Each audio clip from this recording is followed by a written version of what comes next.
Alors, en français et peut-être dans d'autres langues, on voit très bien quand quelqu'un lit un texte et quand quelqu'un s'exprime.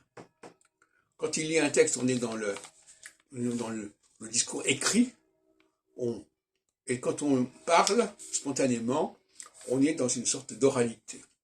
Et dans le discours écrit, la façon de prononcer le français n'est pas du tout la même que dans le discours oral. C'est assez remarquable. Et donc, à la radio, on voit bien quand quelqu'un lit un texte et quand quelqu'un s'exprime.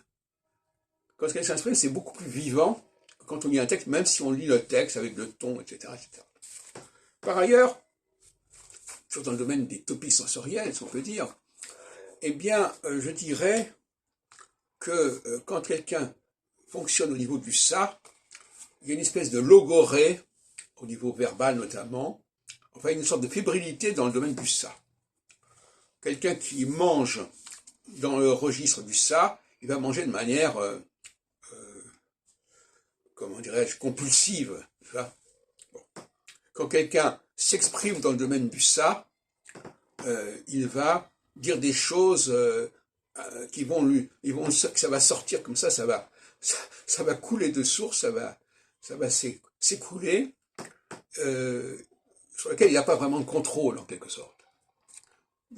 Donc le ça, dans un domaine ou dans l'autre, c'est toujours un manque de contrôle. On fait les choses par impulsion et non pas, par exemple, raisonner.